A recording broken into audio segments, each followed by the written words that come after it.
It is Friday, July 21st. Let's talk PlayStation.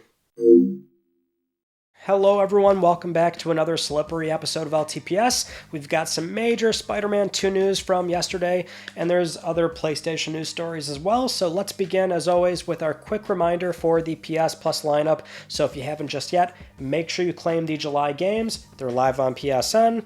Also PS Plus Extra and Premium. The July lineup is live as well, which quick shout out to Twisted Metal 1, 2, and Gravity Crash Portable. They all have trophies, so between that, Killzone Liberation, a few other titles, it seems like we can safely say for the time being that if it's a Sony IP, Sony published, if they did anything with the game back in the day, they will probably make sure that game has trophies. Now, there is no mandate for third parties, so like Herc's Adventures, no trophies, same with Worms and whatever else came out recently. But at least we can say right now they've been fairly consistent with making sure their games do have trophies. Love to see that. Now, here's a last call for some games leaving PS Plus Extra and Premium. You've got about 30 days to play these 10 titles before they leave Extra and Premium. That would be Borderlands 3, PS4, PS5, Nidhogg is on there, Yakuza 0, Kiwami 1 and 2, and those games can take a bit to work through, so you might want to start that now because you would have 30 days from this point. Also, The Crew 2. Yeah, these are probably going to expire when the August Extra and Premium lineup goes live. So if you have any interest in playing these, make sure you start them soon. Moving on to our first story, we have a new PS5 system software update. This one is not required right now at the time of filming because it is a minor update, so it's just a slight improvement to system performance, nothing big on the changelog. But what we can say is that it should be any day now that we'll hear about the next major firmware, and I would presume that one is going to include the PS5 game streaming that Sony has already acknowledged is coming and that they're testing right now. That was a rumor a while ago that was going to be a part of the last major firmware, which did not happen. So you just got to figure that it's probably, they needed more time to test it out, and it would be something where it's going to be part of the next major firmware. So we can probably expect at least that. Not sure what else would headline the next firmware. I know a lot of people do want themes. We'll see. I'm sure most of you know my feelings on that at this point, but at least, we should be seeing it before the year closes out. I think that's the safe bet. Now let's move right on to the Spider-Man 2 news from yesterday, because sure enough, during that Insomniac Games San Diego Comic-Con panel, that is where they showed off a lot of stuff, namely a new story trailer for the game. Fair warning, I will show it, so if you want to go on a media blackout, then you're going to have to, I guess, skip ahead or just not watch this portion as I talk.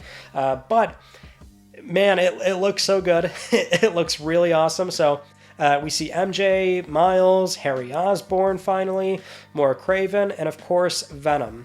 Now, over on the PlayStation blog, we got what I think is a great brief synopsis on the story expectations, right? Because we've heard a few things here and there, like how the Venom story is original. It's not Eddie Brock. It is an original Venom Insomniac story, but this little synopsis here from Insomniac's narrative director, I think, paints a good picture of what to expect. So they say on the PS blog, and I quote here, "At the beginning of our story, our Spider-Men are at the top of their game. But both Peter Parker and Miles Morales are struggling with their personal lives. Miles is trying to find time to write his college entrance essay, but he keeps procrastinating and focusing on spider work instead. Meanwhile, Peter is underwater on payments for Aunt May's house, but he can't sell. It means too much to him. And just like Miles, Peter tries and fails to find balance with so many responsibilities. MJ wants to help Pete with the mortgage, but her job is on the line now that J. Jonah Jameson is back at the Bugle and looking to clean house. Our heroes have arrived at a confluence of crossroads with uncertain futures and some tough decisions ahead. When Kraven's hunters arrive in the city, it sets off a mystery of why they are there and who and what they are hunting.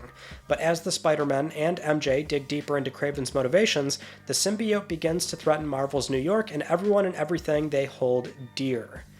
So that is the story synopsis that we have so far. And I do say so far because there's surely a lot more that Insomniac is not going to say until the game comes out, but, we have that. We know it's an original Venom story. We know there's more villains. We know that Miles is going to have a face-to-face with Mr. Negative, and we have the very obvious story hook of Peter not really being himself. And so there's already been a lot of theories floating around out there about how Venom and Harry are going to fit in, but, for me, I'm just really excited to see Tony Todd's Venom, because, my God, watching the trailer, I got chills hearing doing that deep, iconic, wonderful voice for this character that he's playing. And judging from the anecdotes from the San Diego Comic-Con, it seems like he had a lot of fun doing this role, right? And that's always, that always bodes well for seeing the performer just have a lot of fun, doing that character. And it seems like he just naturally fit into it. So can't wait to see how that's going to play out for this story. But one thing we can say undeniably for this game is that it's probably going to sell really, really well. And so that's why it should come as no surprise that Sony is going to be selling a lot of Spider-Man 2 themed PS5 accessories and a console. So yes, there is a special edition Spider-Man 2 PlayStation 5 and console covers for disc and digital in case you want to just buy those. That's good. And also a DualSense as well. Two-toned look, so black and red. We can see the symbiote taking over the console and the DualSense. That's the general design language and flow they were going with here. So pretty simple, but I do like what they're going with. And something where if you want any of these, then the pre-orders will go live on PS Direct and select retailers on July 28th, and they'll all be released on September 1st. So that's the controller, console covers, and the special edition PS5, which does come with the controller and also a voucher for the digital standard edition of the game. So you don't get a disc, obviously, but it will have a voucher code that will not work until the game comes out. So I believe the PS blog does specify it will not work until day one when the game comes out, so you can't redeem it for the preload so it's ready at midnight, but it will be redeemable when the game comes out, and it does come with the pre-order bonuses as well, so you don't miss out on the skill points and the additional suits as well.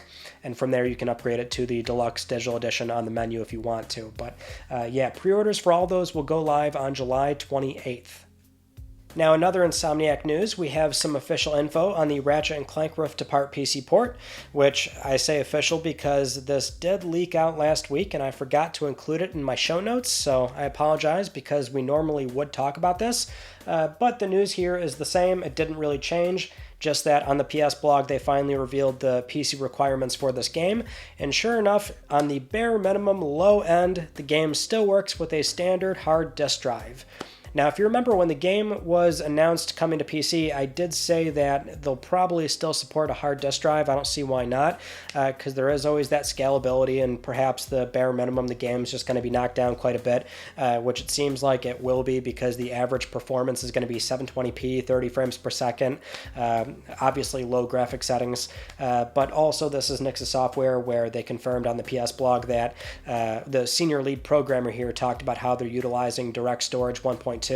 Now, Direct Storage is a Microsoft technology which is meant to dramatically cut down on load times, and it's something where it's best used for an NVMe SSD. It's what they're, a lot of game devs are going to start using soon for a lot of PC ports. To sort of bring these games into this new era of ultra-fast loading that, PS5 and Series S and X can do right now. And so only a few games use it. I think Forspoken was the first one, but it will start to catch on, and that's something where Nix has said they added this adaptive streaming measurement technology for hardware bandwidth. So basically the game is always looking at your configuration and figuring out the best path for what is fast texture streaming. So ideally, if you do have an NVMe SSD and in combo with a beefy GPU for the decompression to be offloaded there, that's where you can get a comparable or sometimes better experience playing on PC. But if you're on the very low end, then it's interesting that Sony has actually kind of gone out of their way to caution people that, hey, we really think for this game you should use an SSD, because on the PS blog towards the bottom, it says, and I quote here, "We encourage players to use an SSD in combination with the recommended system requirements or higher to experience the game's signature dimension hopping gameplay as originally intended."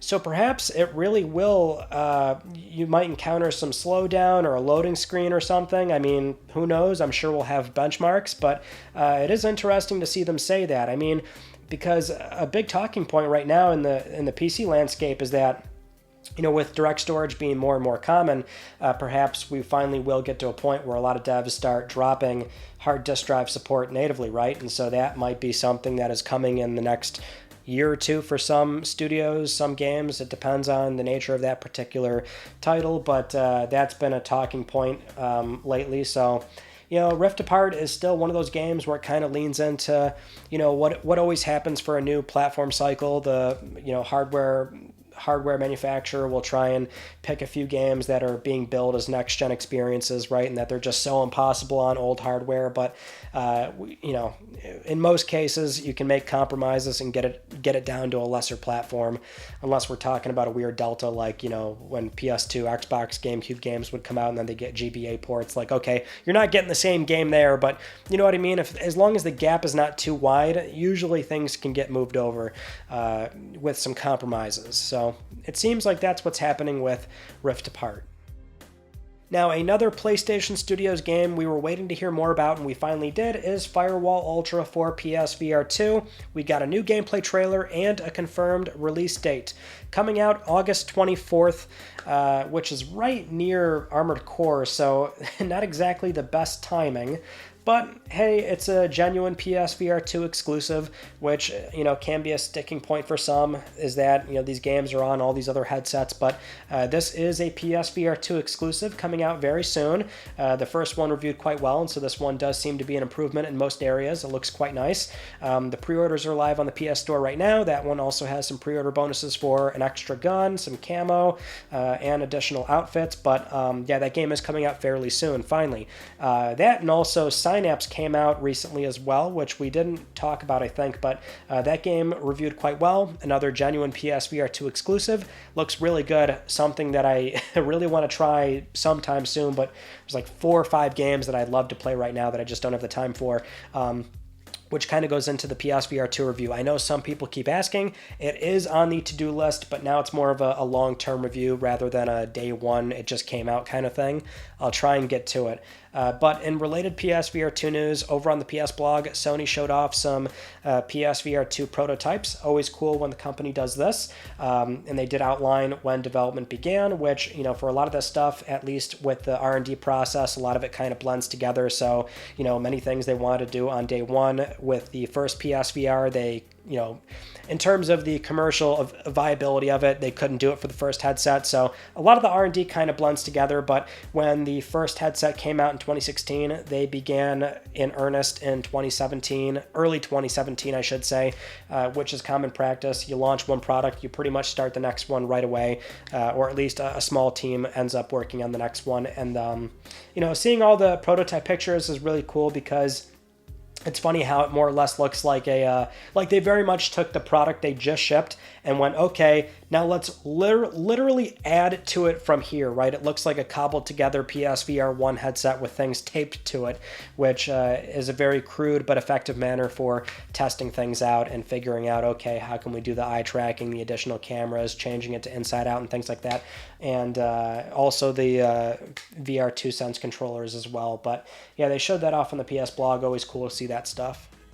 Next up, we have a surprising game announcement that came out of the Kyoto Bit Summit event recently, and that is a Patapon spiritual successor called Ratatan from the Patapon creator himself, Hiroyuki Katani.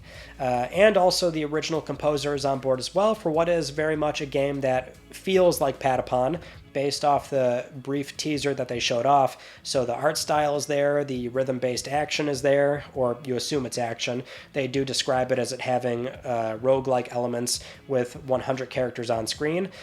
This is going to be a Kickstarter campaign that launches on July 31st, so something where they actually did talk to VGC and say that it's not like they don't want to do Patapon or that maybe someday we can see a Patapon sequel, but it would be after this, right? They'd have to talk to Sony. It's their IP, see if they would greenlight it. And I don't know if that's just them kind of, providing some lip service for the time being. I'm not sure if Sony would really do that nowadays, considering this harkens back to a type of game that they used to do and now they don't. But having said that, still cool that they can go off and do their own thing and pretty much make what appears to be a successor on their own terms with some fan funding. So again, this Kickstarter will go live on July 31st. Moving on to our next story, I cannot believe it actually got to this point, but Square themselves are now acknowledging the sales controversy, if we can call it that, for Final Fantasy XVI, which seems mostly manufactured by a very small vocal group, but for the most part they echo the same statements I and many others have said, which is you cannot really compare this game to previous entries or given install base and platform availability, 3 million is quite good. So in a statement to IGN, Square says, and I quote here, taking into consideration the sales figures of the acclaimed Final Fantasy VII Remake and the difference in the size of the install base of the PlayStation 4 at the time of this title's release, we can see that the attach rate of Final Fantasy XVI is considerably high given the PS5 install base. Square Enix considers the initial sales results of Final Fantasy XVI to be extremely strong, and we will continue to carry out a wide range of initiatives to encourage even more people to play the game. If anything, I think that's maybe the question mark here, is that we know it did really well given the PS5 install base, but how well will it do long term, right? Will it be sitting next to Miles Morales and Ragnarok as more and more people buy PS5s and those games continue to sit comfortably on most sales charts? So while week 2, week 3, yeah, the game is dropping off as most games do, but will the game be able to comfortably reach 4, 5, 6 million? That is the question mark, if that. But for now, we can say, yes, the game did perform quite well, and even Square, in this case, does feel quite good about it. Now let's get into some not so good news for physical video games. They were dealt another huge blow where recently in the UK it was confirmed the supermarket chain Tesco will no longer carry physical video games effective immediately. So I don't live in the UK, but it's my understanding from what I'm seeing and reading that this was already something a lot of consumers were noticing because I guess people were showing up and going, yo, why don't you have this new game? Or like, where's all the video games? Like, the stock was already really low, so I guess this was already something that was in effect, and they're just liquidating what they have so far. But yeah, they're pretty much done. So that's a lot of stores and a lot of retail space that is no longer going to accommodate physical games. And they did, comment on this, saying that it was because of consumer habits switching over to primarily digital. Not the biggest surprise in the world. We had the Alan Wake 2 story where I said, this is going to be the very start of it, and so we're going to see more and more things like this. We all know why it's happening. That's not the big surprise here. Although I will say it's always something where options are not a bad thing, right? And so really, I think we could always, in theory, be using physical media to play video games, but this is going to primarily fall on platform holders, right? It's not even so much a lack of retail space. There's always going to be ways to get these things ordered and shipped. It's not a lack of retail space. It's not a lack of publishers not wanting to do it, because many still will. We have publishers that primarily thrive off just doing that, is making physical prints. Those things, in theory, could always be around, but it's the platform holders that could cut this off, right? So the next PlayStation, the next Xbox, I think it is safe to say that Nintendo will certainly have another cycle of physical media, especially because like half of their games are still physical. But a lot of this, I think, falls on Sony and Microsoft and Nintendo at some point. If they're not the ones that are even going to offer this in the first place, then we've got a big problem. But in the here and now, we are seeing more and more examples of the preference really starting to set in. Moving on to our next story, we have the retro cloud game streaming service Antstream, which has about 1,400 classic games that are all licensed across Sega, Atari, games from the SNES, arcade, things like that. They've been in operation for a little bit now, and they're launching today on Xbox, but the news here is that might be timed to Xbox, and it could come to PlayStation within 6 to 8 months, based on what the studio head Mike Rouse said when speaking with the Xbox Expansion Pass YouTube channel. So he was asked about this, and he said it's a timed exclusive, and so fans can expect the service to probably be on PlayStation and Nintendo within 6 to 8 months. He more or less was talking about how they want it everywhere, they want it to be widely available, and so that's something where we could, expect that sometime next year. 1,400 classic games, granted they're all streaming, but hey, that's a lot of games for a monthly price, so something where I've not tried it myself, but when I found out about this somewhat recently, I was like, oh, that's pretty cool, so not too bad. Maybe we can see that come to PlayStation relatively soon. Next up, we have some PlayStation Productions news. First would be a new trailer for the Gran Turismo movie, which I found very funny, not for the contents of the trailer, but for the brief moments where it had this transition text show up that was very exaggerated because it seems like they're trying to really let people know what this movie is about, where they say, this actually happened, and based on the insane true story. It just seemed so, I guess, out of place. I don't know. I laughed at that. I'm like, what's going on? Did they focus test this movie and like people don't realize what it's about? So I thought that was funny. But trailer itself looks fine. Still coming out August 11th. Actually, if you're a PS Plus member, check your emails. So I don't know what triggers this, probably based on your city and participating theaters, but basically you're being given the option to buy tickets to an advanced screening so you can watch it 3 days early. You still got to buy the tickets, but that is one thing you can do, I guess, if you're interested. Now, as for Season 2 of The Last of Us, we have a brief update here from Craig Mazin speaking with Deadline, where he confirmed right before the writer's strike they were able to finish writing Episode 1 of Season 2. So that's about as far as they got, and right now they're still not delayed. They do want to begin filming and having this thing done and aired by 2025, so right now they're not delayed just yet, primarily because they film a lot outside, and so based on seasons, they do have a window here to let this kind of run its course, although they are running out of time. But so far, there is no delay. And we did also hear that The Last of Us Part 2 writer Hallie Gross and also a new writer, Bo Shim, are part of the crew as well. So good to see Hallie Gross there because she was the writer on Part 2. So yeah, for now, I mean, they're not making any progress. There's the writer's strike and now also the SAG strike, so that's still ongoing. No major updates, but we'll have to wait and see how that plays out. Now, moving on to what might just be one of our last updates on the Microsoft ABK deal. As we talked about on Tuesday, we already discussed how Sony finally signed a 10-year agreement with Microsoft. That was really their only option now that this deal might finally go through.